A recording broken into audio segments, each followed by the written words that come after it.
गठबंधन पर विराम, ओडिशा का चुनावी संग्राम। हमारी इस खास पेशकश में आपका स्वागत है। मैं हूं प्रवीण तिवारी। प्रधानमंत्री नरेंद्र मोदी की तारीफ के बावजूद ओडिशा में पटनायक घराने को बीजेपी चुनौती देने उतर चुकी है। गठबंधन की संभावनाएं खत्म हो चुकी हैं। अब राज्य में एक साथ हो रहे विधानसभा और लोकसभा चुनाव में बीजेपी और बीजेडी में आमने सामने की टक्कर तय है। देश भर में जमीन खो चुकी कांग्रेस 21 लोकसभा सीटों वाले ओडिशा में अस्तित्व विहीन नजर आ रही है। बीजेपी ने 147 सीटों वाली विधानसभा के लिए 112 उम्मीदवारों का ऐलान कर दिया, जिसमें 21 सिटिंग विधायकों को फिर से मौका दिया गया है। जिस तरह देश में प्रधानमंत्री नरेंद्र मोदी के चेहरे का विकल्प नहीं है, लंबे अरसे से ओडिशा में मुख्यमंत्री रहे नवीन पटनायक का कद भी बिल्कुल वैसा ही दिखाई पड़ता है। राज्य की राजनीति में उनका चेहरा भी उतने ही मायने रखता है। हालांकि उनकी सेहत और उम्र के साथ नहीं देने की वजह से पार्टी और सरकार में वीके पांडियन का कद और दखल बढ़ता चला गया है। पांडियन के तेजी से उभार ने राज्य की ब्यूरोक्रेसी के साथ ही जनता को भी सकते में ला दिया है। बीजेपी इसे ही ओडिशा के दोनों चुनाव में बड़ा मुद्दा बना रही है।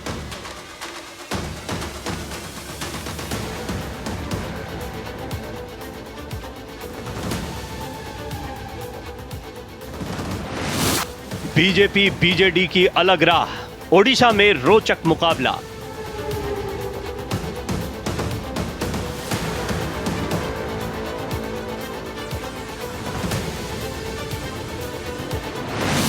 विधानसभा संघ आम चुनाव, बीजेपी बीजेडी में टकराव।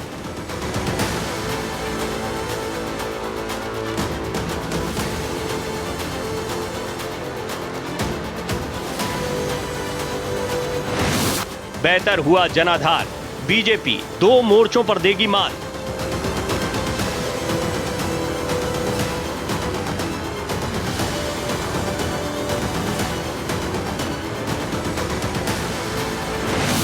महिलाओं को आरक्षण, सूबे में गहरा सियासी असर।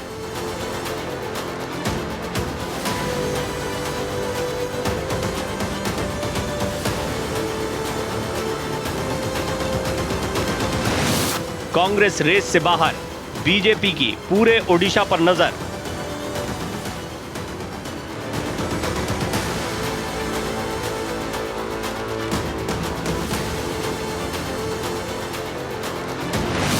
पटनायक किनारे, पांडियन हावी, बना मसला चुनावी।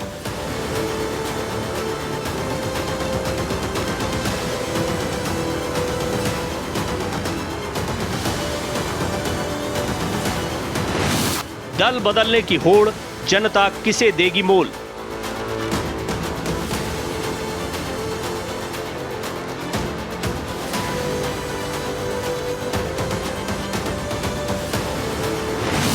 नवीन के गढ़ में बीजेपी, ताबड़तोड़ होंगी 100 रैलियां।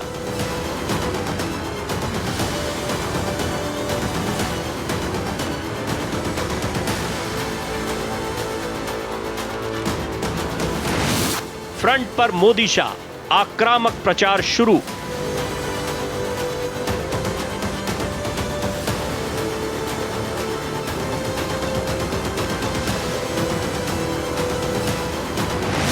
इक्कीस लोकसभा, 147 विधानसभा सीटें, किसकी होगी जीत? देश के बाकी हिस्सों के मुकाबले ओडिशा में बीजेपी का आक्रामक प्रचार थोड़ी देरी से रफ्तार पकड़ने जा रहा है। आखिर तक बीजेपी और बीजेडी में गठबंधन की संभावनाओं पर बात होती रही। हालांकि अब जब फैसला हो चुका है, तब बीजेपी ने मोदी और शाह की अगुवाई में ओडिशा की जमीन पर 100 बड़ी रैलियों का आगाज कर दिया है। अब बीजेपी की नजर न केवल लोकसभा की 8 सीटों को बीजेडी से आगे ले जाने की है, बल्कि नवीन पटनायक के ढलाव के मौके को भांपते हुए बीजेपी पुरी की सत्ता में भी भगवा लहराने की योजना पर अमल कर रही है। उत्तराधिकारी समझे जा रहे वीके पांडियन में बीजू और नवीन पटनायक वाला करिश्मा नजर नहीं आ रहा है। शायद यही वजह है कि प्रदेश बीजेपी के साथ केंद्रीय नेतृत्व ने भी भगवान जगन्नाथ की भूमि पर चारों तरफ कमल खिलाने का फैसला किया है।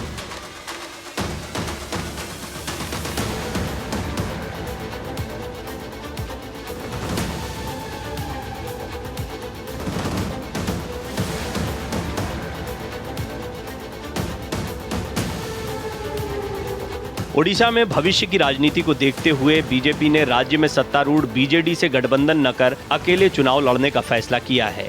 आमने सामने की टक्कर में खुद को मजबूत दावेदार पेश करने के लिए बीजेपी ने कई मोर्चों पर एक साथ धावा बोल दिया है। बीजेपी खुद को ओडिशा में बीजू जनता दल के विकल्प के तौर पर पेश कर रही है।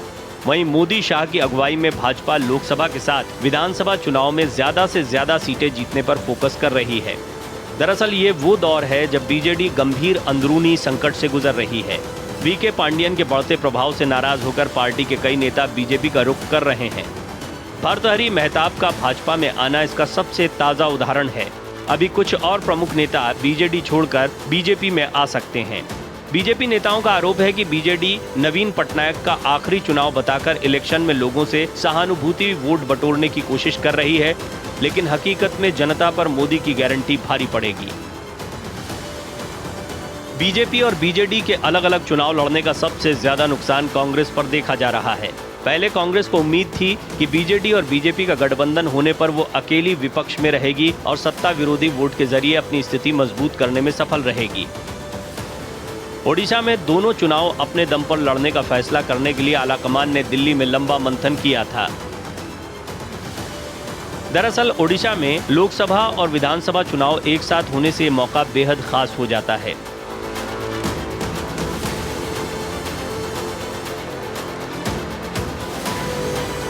एक साथ चुनाव होने की वजह से ओडिशा में बीजेडी को नवीन पटनायक की लोकप्रियता का खासा लाभ मिलता है। यहाँ का समीकरण ठीक वैसा ही है जैसे बीजेपी को लगभग पूरे देश में नरेंद्र मोदी के चेहरे से फायदा होता है, लेकिन भगवान जगन्नाथ की जमीन पर ये लोकप्रियता दशकों से पटनायक घराने के अधीन रही है।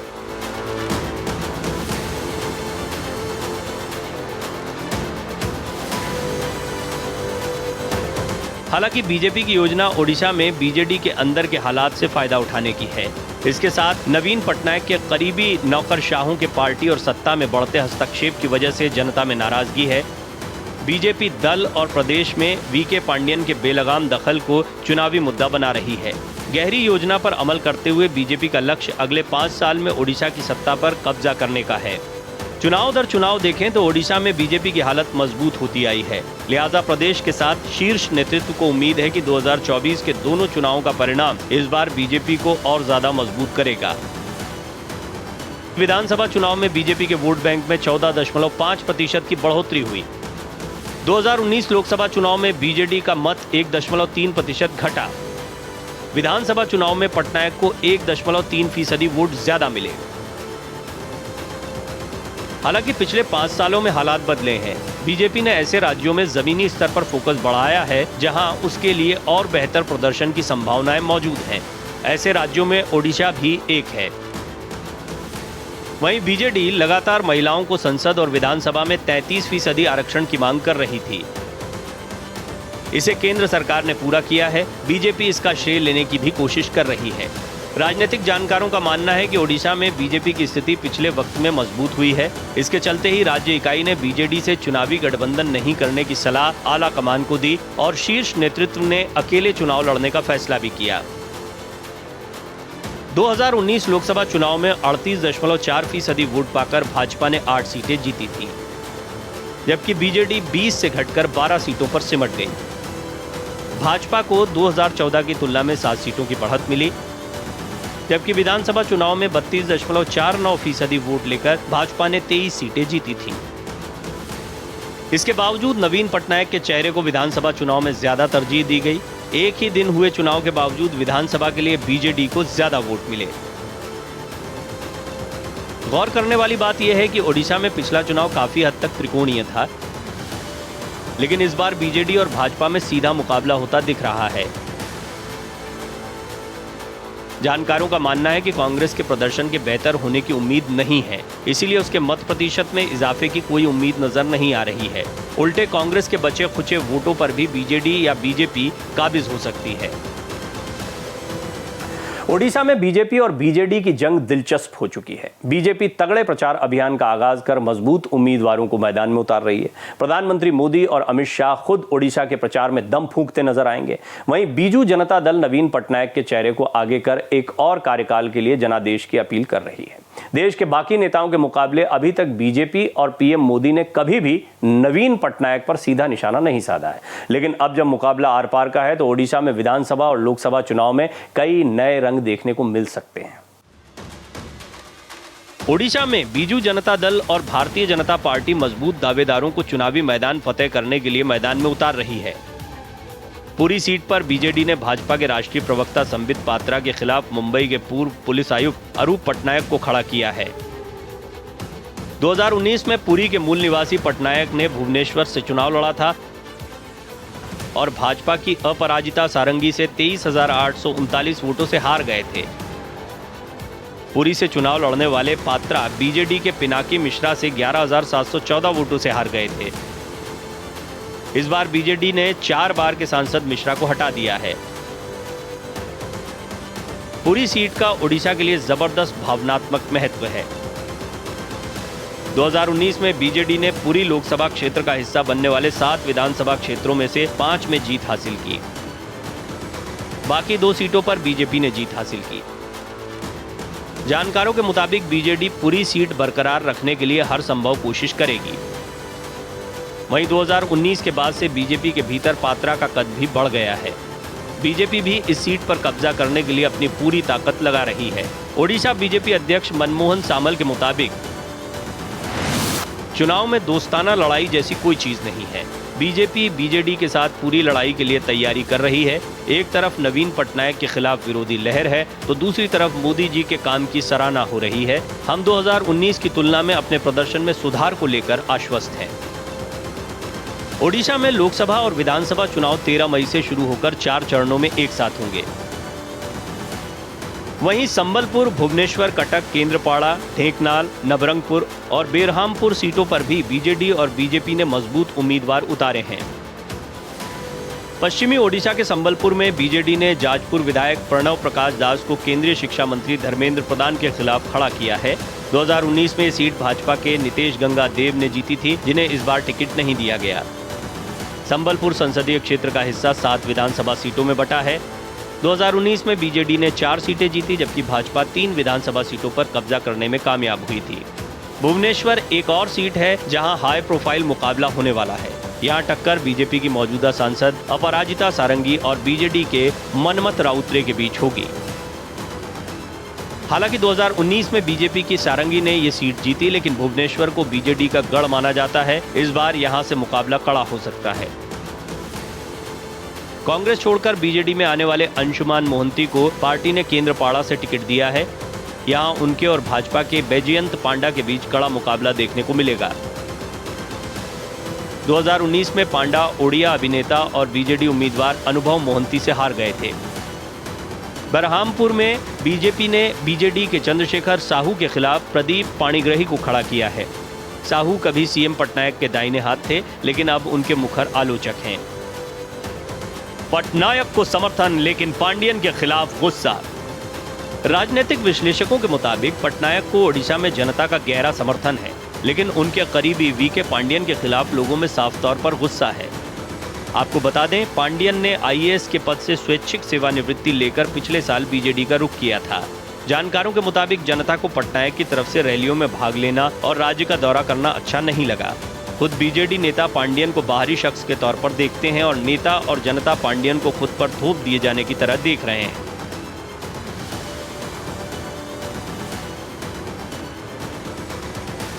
तमाम संभावनाएं बता रही हैं कि इस बार ओडिशा का मुकाबला बेहद मुश्किल होने वाला है, क्योंकि ओडिशा में मोदी के समर्थन में भी लहर बनी हुई है। वहीं प्रदेश में गहरी जड़ों वाली बीजेडी को पांडियन के चलते नुकसान हो सकता है। जानकारों के मुताबिक इस बार के दोनों इलेक्शन में वोट नवीन पटनायक के खिलाफ नहीं बल्कि पांडियन के खिलाफ पड़ेंगे। इस बार के चुनाव को ओडिशा में मोदी की लोकप्रियता बनाम पांडियन की अलोकप्रियता के तौर पर देखा जा रहा है, और यही वजह है कि बीजेडी के पुराने नेताओं को भी आशंका है कि 2024 के चुनाव में पार्टी को बड़ा झटका लग सकता है। बीजेपी ओडिशा में लोकसभा के साथ विधानसभा चुनाव को भी लेकर बेहद गंभीर है। बीजेपी ने असेंबली इलेक्शन के लिए 112 उम्मीदवारों की लिस्ट जारी कर दी है। पार्टी ने 22 में से 21 सिटिंग विधायकों को फिर से मौका दिया है। अब प्रदेश में बीजेपी के बड़े चेहरों का प्रचार अभियान शुरू हो रहा है, जो ओडिशा की सत्ता के साथ दिल्ली के तख्त पर भगवा लहराने के लिए जनता से समर्थन की अपील करेंगे। भारतीय जनता पार्टी ने ओडिशा की 147 विधानसभा सीटों में से 112 के लिए उम्मीदवारों की लिस्ट जारी कर दी है। पार्टी ने ओडिशा में अपने 22 मौजूदा विधायकों में से 21 को फिर से टिकट दिया है। वहीं विद्याधर महापात्रा को इस बार ब्रह्मगिरी से मौका नहीं दिया गया है। जबकि पार्टी ने महापात्र की भतीजी उपासना महापात्र को ब्रह्मगिरी विधानसभा सीट से टिकट दिया है। बीजेपी की लिस्ट में 8 महिला उम्मीदवार हैं। लिस्ट के मुताबिक बीजेपी के प्रदेश अध्यक्ष मनमोहन सामल भद्रक जिले के चंदवली विधानसभा क्षेत्र से चुनाव लड़ेंगे, जबकि पार्टी के वरिष्ठ नेता और बरगढ़ के मौजूदा सांसद सुरेश पुजारी बृजराज नगर विधानसभा सीट से चुनाव लड़ेंगे। पुजारी को इस बार लोकसभा चुनाव लड़ने के लिए पार्टी का टिकट नहीं दिया गया है। बीजेपी ने हिंजली विधानसभा क्षेत्र से मुख्यमंत्री नवीन पटनायक के खिलाफ शिशिर मिश्रा को मैदान में उतारा है, जबकि बीजेडी की पूर्व सांसद प्रत्युषा राजेश्वरी सिंह नयागढ़ विधानसभा सीट पर पूर्व मंत्री और मौजूदा विधायक अरुण कुमार साहू के खिलाफ चुनाव लड़ेंगी। बीजेडी से आए 5 नेताओं अरविंद धाली, आकाश दास नायक, सिद्धांत महापात्र, पूर्णचंद सेठी और प्रियदर्शी मिश्रा को भी बीजेपी ने विधानसभा का टिकट दिया है। अरविंद धाली खुर्दा जिले के जयदीप विधानसभा क्षेत्र से चुनाव लड़ेंगे। अभिनेता से नेता बने आकाश दास नायक को जाजपुर जिले के कुरुई विधानसभा क्षेत्र से टिकट दिया गया है। वहीं पूर्व बीजेडी विधायक प्रियदर्शी मिश्रा भुवनेश्वर उत्तर सीट से चुनाव लड़ेंगे। बीजेपी और बीजू जनता दल के बीच 1998 से 2009 तक गठबंधन रहा। 2009 के चुनाव से पहले बीजेडी एनडीए से अलग हो गया। इसके बाद दोनों पार्टियां अलग अलग चुनाव लड़ती रहीं। इन दोनों पार्टियों की लड़ाई में कांग्रेस पिछड़ती चली गई। पिछले लोकसभा चुनाव में कांग्रेस को सिर्फ 1 सीट पर जीत मिली थी।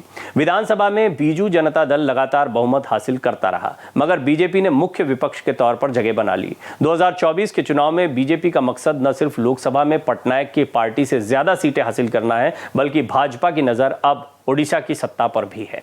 इसमें एक दिलचस्प पहलू यह भी है कि यदि बीजेडी और बीजेपी का इस बार गठबंधन होता तो कांग्रेस इससे थोड़ी राहत की सांस लेती, क्योंकि वो फिर विपक्ष की भूमिका में दिखाई देती, यानी इन गठबंधन के खिलाफ में कांग्रेस ही अकेली पार्टी दिखाई देती। ऐसा हुआ नहीं, तो इसको भी रणनीतिकार मान रहे हैं कि बहुत सोची समझी रणनीति हो सकती है। ओडिशा में विधानसभा चुनाव 4 चरणों में होंगे। 13 मई से शुरू होकर चुनाव 20 मई, 25 मई और 1 जून को होंगे। पहले चरण के लिए नामांकन 25 अप्रैल तक दाखिल किए जा सकते हैं और 29 अप्रैल तक उम्मीदवारी वापस ली जा सकती है।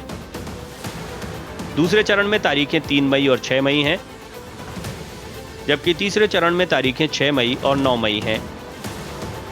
आखिरी चरण में उम्मीदवार 14 मई तक नामांकन दाखिल कर सकते हैं और नामांकन वापस लेने की आखिरी तारीख 17 मई निर्धारित है। बीजेपी ने अपने लिए 370 सीटों का लक्ष्य रखा है और एनडीए के लिए 400 पार का लक्ष्य रखा है। ये इतना बड़ा लक्ष्य है कि आप दक्षिण और खास तौर पर उन स्टेट्स में जहां पर बीजेपी की स्थिति उतनी मजबूत नहीं है जैसी उत्तर भारत में दिखाई देती है, तब तक मुमकिन नहीं हो पाएगा जब तक यहां भी अच्छा प्रदर्शन ना हो। और इनमें पूरा दक्षिण आप ले लीजिए, कर्नाटक में हालांकि बीजेपी की स्थिति मजबूत है, लेकिन तमिलनाडु, केरल, ये वो राज्य हैं जहां पर बीजेपी अभी तक संघर्ष करती दिखाई देती है। महाराष्ट्र, बिहार, पश्चिम बंगाल स्विंग स्टेट्स हैं। मूड के बारे में कुछ कहा नहीं जा सकता है, फिर भी बीजेपी की स्थिति गठबंधन के लिहाज से यहां पर बेहतर दिखाई देती है। अब ओडिशा एक ऐसा राज्य है, एक एक सीट पर काम हो रहा है। ओडिशा में बीजेपी अपने प्रदर्शन को पहले से बेहतर करना चाहती है ताकि 400 पार के इस आंकड़े को हासिल किया जा सके। हमारी इस खास पेशकश में फिलहाल इतना ही। मुझे दीजिए इजाजत। नमस्कार।